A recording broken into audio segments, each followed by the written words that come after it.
हर हर महादेव दोस्तों, I hope कि आप लोग अच्छे होंगे। महादेव आपका कल्याण करे। तो दोस्तों, आपने पिछले एपिसोड में देखा था कि हम लोग ने 22वें अध्याय का पाठ किया था, जिसमें कि शिव नैवेद्य यानी कि महादेव का जो नैवेद्य है उसका इम्पोर्टेंस था और बेलपत्र की जो पेड़ है उसकी पूजा का इम्पोर्टेंस था। तो अब हम आगे बढ़ चुके 23वें अध्याय पे और देखते हैं कि 23वें अध्याय में क्या है।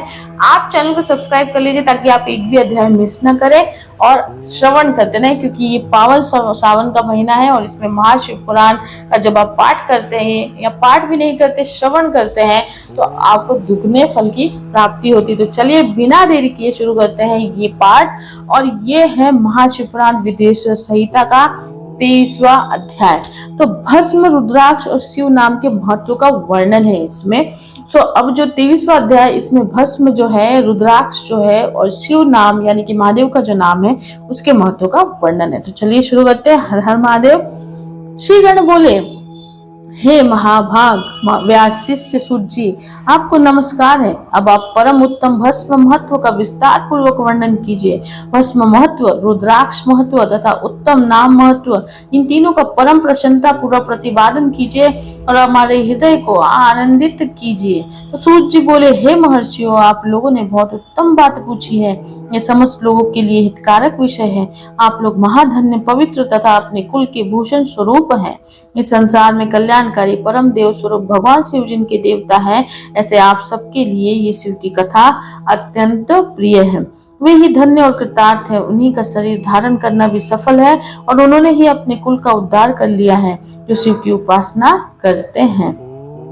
जिनके मुख में भगवान शिव का नाम है, जो अपने मुख से सदा शिव शिव इस नाम का उच्चारण करते रहते हैं, आप उनका उसी तरह स्पर्श नहीं करते जैसे खदीर वृक्ष के अंगार को छूने का साहस कोई भी प्राणी नहीं कर सकता।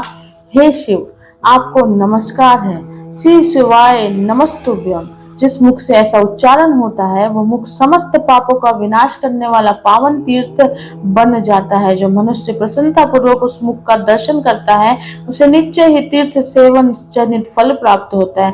हे ब्राह्मणों, शिव का नाम, विभूति यानी कि भस्म तथा रुद्राक्ष, तीनों त्रिवेणी के समान परम पुण्य वाले माने गए हैं। जहाँ ये तीनों शुभंतर वस्तुएं सर्वदा रहती है, उसके दर्शन मात्र से मनुष्य त्रिवेणी स्नान का फल पा लेता है। जिसके शरीर पर भस्म, रुद्राक्ष और मुख में शिव नाम, ये तीनों नित्य विद्यमान रहते हैं, उसका पाप विनाशक दर्शन संसार में दुर्लभ है। उस पुण्य आत्मा का दर्शन त्रिवेणी के समान ही है।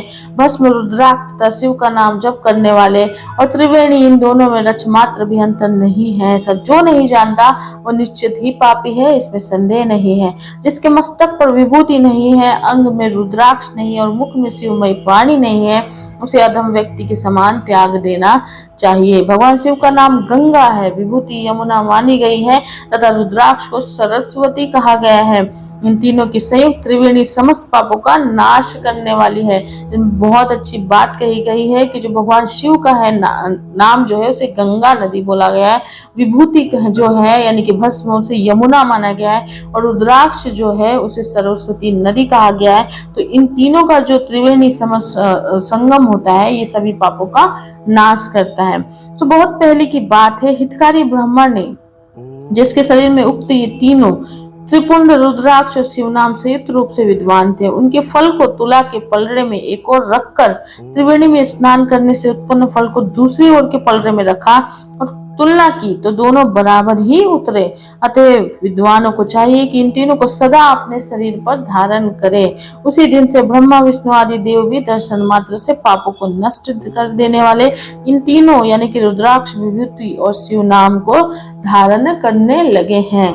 तो ऋषिगण बोले, हे सुवत्र, भस्म, रुद्राक्ष और शिव नाम, इन तीनों को धारण करने से इस प्रकार उत्पन्न होने वाले फल का वर्णन तो आपने कह दिया, किंतु अब आप विशेष रूप से उनके महत्व का वर्णन करें।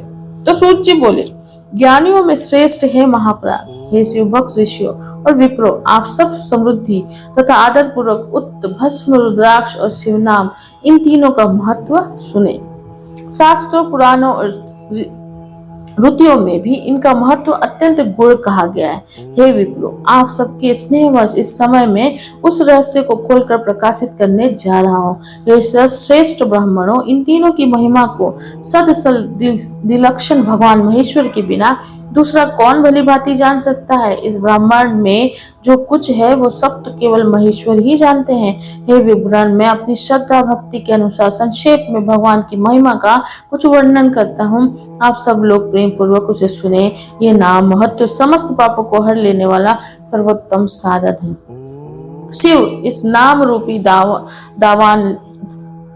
दावान से महान पातक रूपी पर्वत अनायास ही भस्म हो जाता है। ये सत्य है, इसमें संशय नहीं है। है सौनक, पाप मूलक जो नाना प्रकार के दुख है वे एकमात्र शिव नाम यानी कि भगवान नाम से ही नष्ट होने वाले हैं। दूसरे साधनों से संपूर्ण यत्न करने पर भी पूर्णता नष्ट नहीं होते हैं। जो मनुष्य इस भूतल पर सदा भगवान शिव के नामों के जप में ही लगा हुआ है वो वेदों का ज्ञाता है, वो पुण्यात्मा है, वो धन्यवाद का पात्र है और वो विद्वान माना गया है। हे मुने, जिनका शिव नाम जप में विश्वास है उनके द्वारा आचरित नाना प्रकार के धर्म तत्काल फल देने वाले के लिए उत्सुक हो जाते हैं। हे महर्षि, भगवान शिव के नाम से जितने पाप नष्ट होते हैं उतने पाप मनुष्य इस भूतल पर कर नहीं सकता। हे मुने, ब्रह्म हत्या जैसे पापों की समस्त आप रिमित राशियां शिव नाम लेने से शीघ्र ही नष्ट हो जाती है। जो शिव नाम रूपी नौका पर आरूढ़ होकर संसार समुद्र को पार करते हैं उनके जन्म मरण रूप संसार के मूलभूत वे सारे पाप निश्चय ही नष्ट हो जाते हैं। हे महामुने, संसार के मूलभूत पातक रूपी वृक्ष का शिव नाम रूपी कुटार से निश्चय ही नाश हो जाता है। जो पाप रूपी दवान से पीड़ित है उन्हें शिव नाम रूपी अमृत का पान करना चाहिए। पापों के दवान से दग्ध होने वाले लोगों को उस शिव नाम अमृत के बिना शांति नहीं मिल सकती है।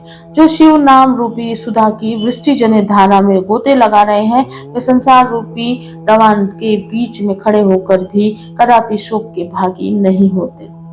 जिन महात्माओं के मन में शिव नाम के प्रति बड़ी भारी भक्ति है ऐसे लोगों की सहसा और सर्वथा मुक्ति होती है। हे मुनीश्वर, जिसने अनेक जन्मों तक तपस्या की है उसी की शिव नाम में प्रतिभक्ति होती है जो समस्त पापों का नाश करने वाली है। जिसमें मन में भगवान शिव के नाम के प्रति कभी खंडित न होने वाली असाधारण भक्ति प्रकट हुई है उसी के लिए मोक्ष सुलभ है, ये मेरा मत है। जो अपने पाप करके भी भगवान शिव के नाम जप में आदर पूर्वक लगा रहता है वो समस्त पापों से मुक्त हो ही जाता है, इसमें संशय नहीं है। जैसे वन में दवन से दुर्गंध हुए वृक्ष भस्म हो जाते हैं उसी प्रकार शिव नाम रूपी दावन से गंध होकर उस समय तक के सारे पाप भस्म हो जाते हैं। हे सौनक, जिसके अंग नित्य भस्म लगाने से पवित्र हो गए हैं तथा जो शिव नाम जप का आदर करने लगा है वो घोर संसार सागर को भी पार कर लेता है।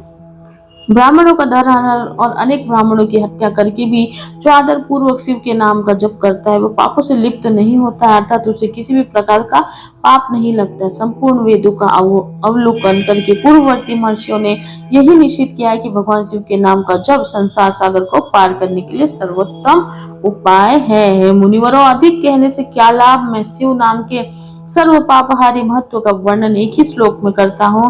भगवान शंकर के एक नाम में भी पाप हरण की जितनी शक्ति है उतना पातक मनुष्य कभी कर ही नहीं सकता। हे मुने, पूर्व काल में महापापी राजा इंद्रधुमन ने शिव नाम के प्रभाव से ही उत्तम सदगति प्राप्त की थी। इसी तरह कोई ब्राह्मणी युवती भी जो बहुत पाप कर चुकी थी शिव नाम के प्रभाव से ही उत्तम गति को प्राप्त हुई। हे द्विजवरों, इस प्रकार मैंने आप लोगों से भगवान की उन्नत महत्व का वर्णन किया। अब आप लोग भस्म का महत्व सुने जो समस्त वस्तुओं को भी पवित्र करने वाला है। सो इस प्रकार से शिव महापुराण में प्रथम विद्वेश्वर संहिता के साध्य साधन खंड में शिव नाम महत्व वर्णन नामक 23वां अध्याय पूर्ण हुआ। सो दोस्तों, अगर पाठ करते वक्त हम ये बोलना चाहेंगे कि पाठ करते वक्त कुछ ऐसे शब्द जो हमारे मुंह से गलत निकल गए हो तो हम क्षमा प्रार्थी हैं, क्योंकि कुछ ऐसे इसमें शुद्ध हिंदी में लिखा हुआ है तो कुछ ऐसे शब्द होते हैं जो ट्विस्ट हो जाते हैं, बोलते वक्त फिसल जाते हैं। सो पर हम उसे सुधार कर बोलते हैं तो थोड़ा सा 1 सेकंड का पॉज लेकर फिर हम बोलते हैं। तो ऐसा नहीं, मतलब आप लोग समझिएगा कि हम गलत उच्चारण कर रहे हैं और इसीलिए फिर हम 1 सेकंड का पॉज लेके उसे सही पढ़कर फिर बोलते हैं। तो हम भी इंसान ही हैं तो हो जाता है कभी कभी टंग ट्विस्ट होने की वजह से जो एकदम शुद्ध हिंदी का ये जो वर्ड है वो थोड़ा सा गलत हो जाए, लेकिन इतना है कि भावनाएं हमारी बिल्कुल भी सही है और अच्छी है, और हम चाहते हैं कि आप तक भी ये श्रवण पहुंचे। आप लोग इसे आजकल की रश लाइफ में पाठ नहीं कर पाते लोग, बहुत भागा दौड़ी में रहते हैं, जॉब रहता है, ये रहता है। अभी हमारा ही देख लीजिए उदाहरण, तो हमें भी जॉब है, 4 बजे हमारी नाइट शिफ्ट रहती है, तो हमको 5 बजे लॉग इन करना पड़ता है, तो तब तक जितना टाइम मिलता है फिर हम पाठ कर लेते हैं। तो बहुत सारे लोगों को वो भी टाइम नहीं मिल पाता है, तो आप श्रवण जरूर करें। और इसलिए हम चाहते हैं कि हम इसको हर बार यही इसलिए रिकॉर्ड करते हैं कि आप इसका श्रवण करें, और जैसा जैसे इसमें लिखा है आप लोग अपने पापों से भी मुक्ति पाए, अध्यात्म की ओर बढ़े, मोक्ष की ओर बढ़े, क्योंकि इस कलयुग में ना ये बहुत जरूरी है। इस कलयुग में जो अध्यात्म की ओर बढ़ेंगे, ये हर पुराणों में लिखा है कि जब आप अध्यात्म की ओर बढ़ोगे तभी आप खुद को जान पाओगे और तभी आप बच पाओगे।